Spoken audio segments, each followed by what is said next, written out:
News Network, we have a very special edition of Finding Your Frequency. I'm Brian Sexton, and I'm joined today by a man that many of you may know, Tom Smith, who's the president of W.W. Mechanical Contractors, but he's also an author of a fascinating book, The 3 O'Clock Calls. Tom, how are you? I'm doing well. Thanks for making time for us today. Thanks for having me, Brian. Hey, listen, before we start on the book, because obviously the story is intertwined, you lead a team of 1,200 people. Absolutely. Leadership has a lot of definitions. What's yours? What's your philosophy about leading such a big organization of human beings? Well, it starts at the top, and I think people need to know that their leaders care. And WWGA has been around a long time, as you well know. The reputation is impeccable.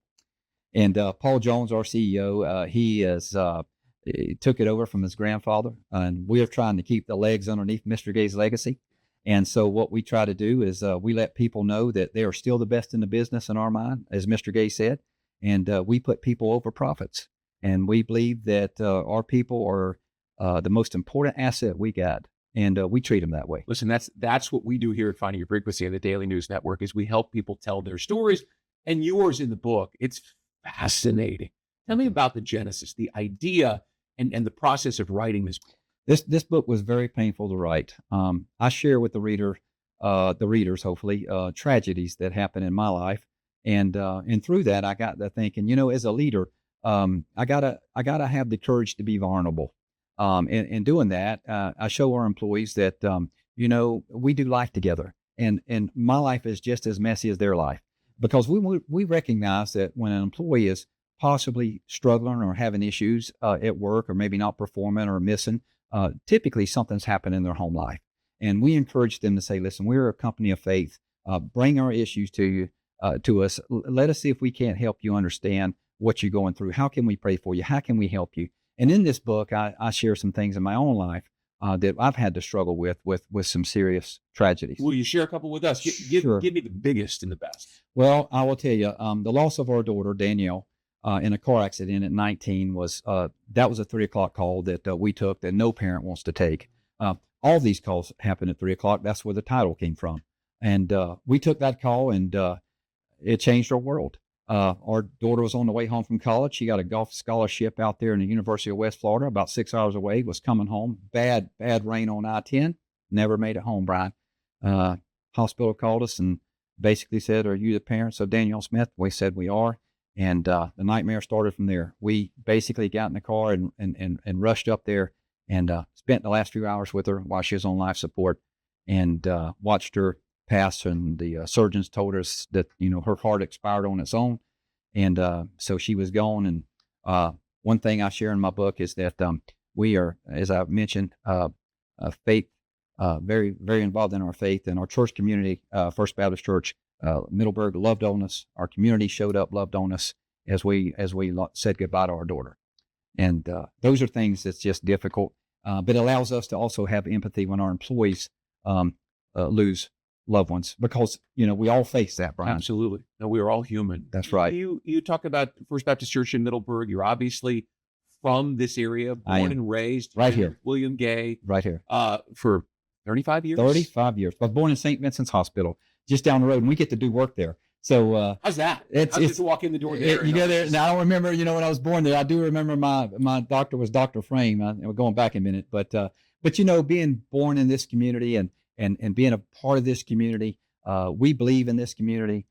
We invest in this community. Our employees are from this community. It means the world to us. Jacksonville is a great city. It's a great place to be. I can't think of living anywhere else, and I've traveled. I just got done running 50 states.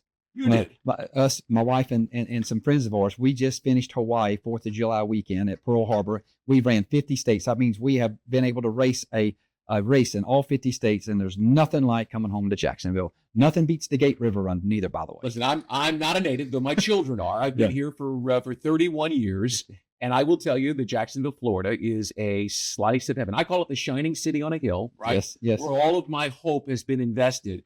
And I know that through these tragedies that you outline in the book, your hope grew through your faith. Tell me about your father. So George, the reader, discovered in the book, he was born and raised here, and he back in the 40s, he began helping his father make moonshine.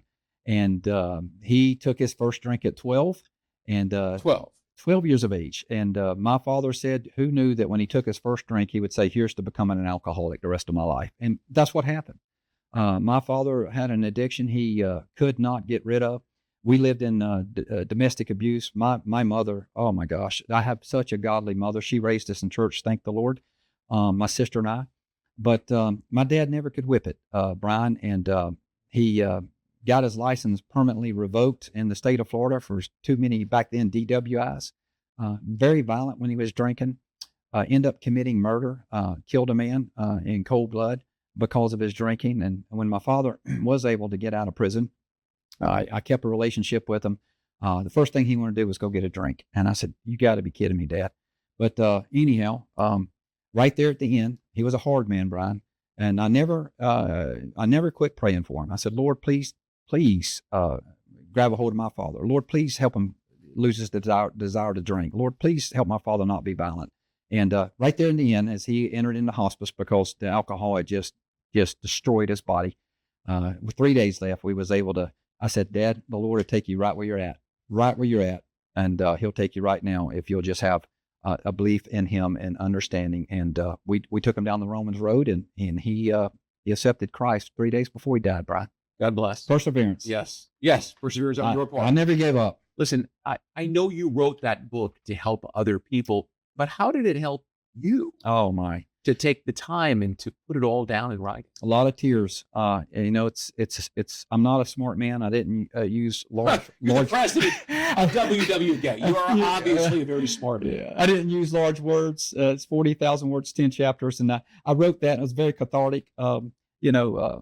I got to share. My sister lost her son, Blake. He worked for us, and he was the gentleman that was just murdered here in Jacksonville in 2020. His trial was just over in August of 2024 over here off of King Street, just being at the wrong place at the wrong time.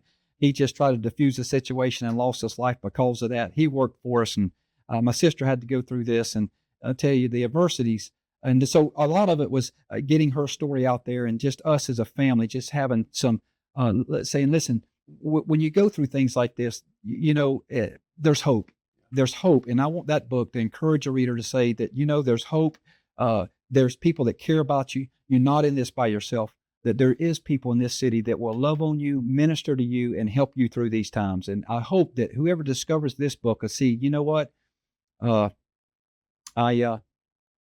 believe that there's somebody out there that can help me. It's a #1 bestseller. So people have discovered it, and a lot more people are going to discover it.